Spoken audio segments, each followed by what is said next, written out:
giving tobacco to one of our hereditary chiefs, Samuel Smith. But anyway, Sam's going to do our opening prayer this morning.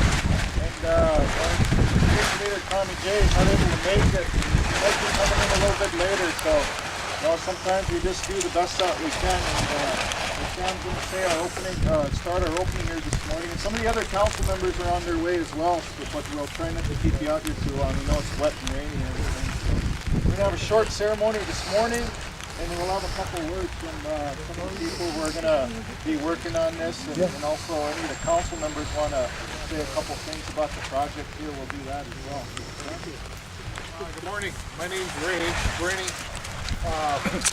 Up to this point, we've done a feasibility study that was done last year. We got the feasibility study back in about October last year. That kind of gave us a green light that this was a good project to undertake.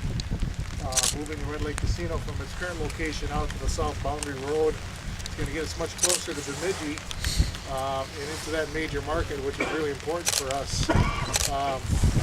With the project, we're going to add about 50 new slot machines on the casino floor. We're going to add a small hotel. We've got about 40 rooms we're going to put on. We're going to have a pool, a conference center. It's going to seat about 300 people, round table seating, and if we have entertainment set up, we can seat about 700 people. So we're going to be holding some live entertainment there. Some of the questions about bingo have been asked. We're definitely going to try out some bingo sessions in the conference center. So we're going to have a 40-room hotel. It's all suites. We're going to have fireplaces in every room. It's going to be very, very nice. Nice gift shop. Hotel front desk, a hotel, a reservation call center for taking reservations, and also book the rooms at the convention center. So the gaming floor, we're going to be adding some blackjack tables. We're putting 4 blackjack tables, a couple poker tables, a few other carnival games that we haven't done in the past. We're going to try those out. The site here you see is we're going to be trimming this out a little bit, and the property is going to be, the parking lot's going to be on the south of the South Boundary Road, and the casino is going to be on Trust Land on the north side of the South Boundary Road. So at about 11 o'clock I'm going to be giving a little presentation at the Humanities Center. If you guys want to come on over, I've got a computerized rendition of what the casino is going to look like. The interior, we've got blueprints there you can take a look at. Other information. Our general contractor or construction management firm is Woodstone, and they are here. If you'd like to speak with them, also our architectural firm, DSGW out of Duluth, they're also here. So if you'd like to speak with them, if you guys just want to raise your hand, we have 2 guys. Here they are, and then we've got the Woodstone crew over here.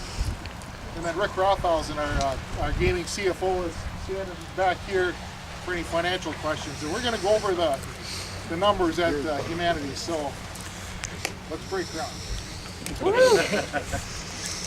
just waiting for the treasurer. He's on his way, and a couple other of the council members, but just kind of want to talk a little bit about the decision to go forward with the Red Lake Casino.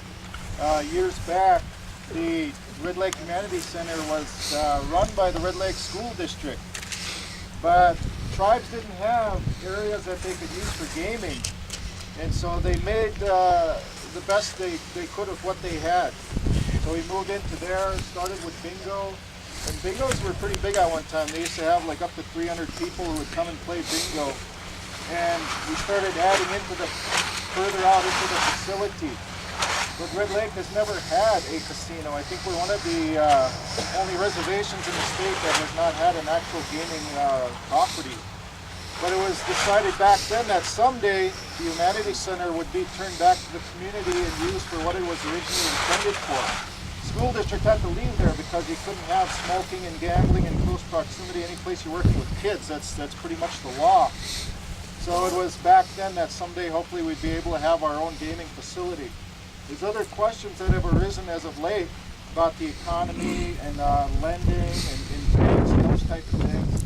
We've been tracking those for a couple years now, and those really don't affect this project because we're working on a government-to-government relationship with another Indian tribe to secure the funding for this.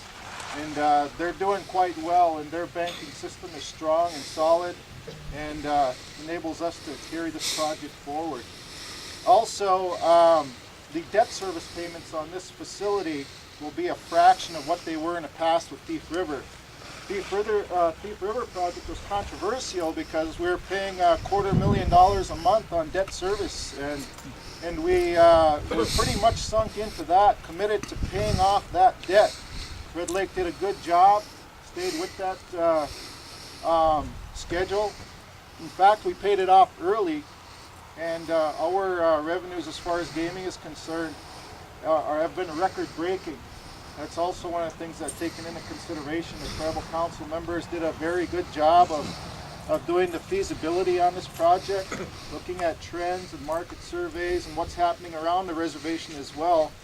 And we feel that this project is going to be very successful. The debt service payments on these will be half of what we were paying before, and we look to generate double the revenue just from moving the gaming complex out to the south boundary. We're going to be about 11 miles further than Leech Lake. So would you drive to one facility to enjoy a good gaming experience when you can take another 10-15 minutes drive a little 10 miles further and go to a place that's much nicer? We believe that gaming patrons will do that. So, and we think that it's going to be a really good venture for us and a good project. Not to mention we're creating more employment and more opportunity and jobs for our tribal members. We're looking at putting 50 more people to work at this facility, and hopefully that's 50 more paychecks that we'll be able to bring home to their families and help their children and in their homes as well. So we're going to be going back. We're going to have some food, and you're all welcome to come back and eat at the Humanities Center. And if you have any other questions, you can answer them there. But let's try to identify who's all going to be breaking down. Yeah, we've got set up here. I'd like each one of the council members to come on up. I see greetings here. Come on up. The cultural committee wanted to do. They wanted to have something that was unique to the Ojibwe people and something specific to Red Lake. So it's a combination of cultural plus modern gaming atmosphere. I think they've done a really nice job in coming up with the concept and the design. And so it is the community who came up with the actual how it's going to look. So are you guys ready to? Yes, sir. Are you ready to unveil the?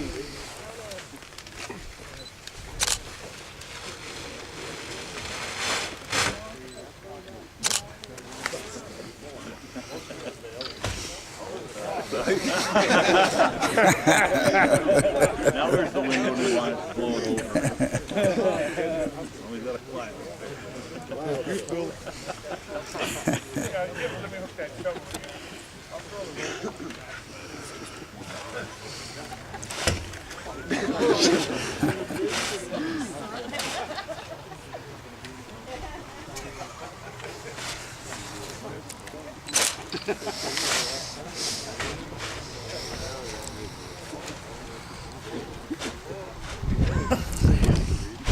Yes!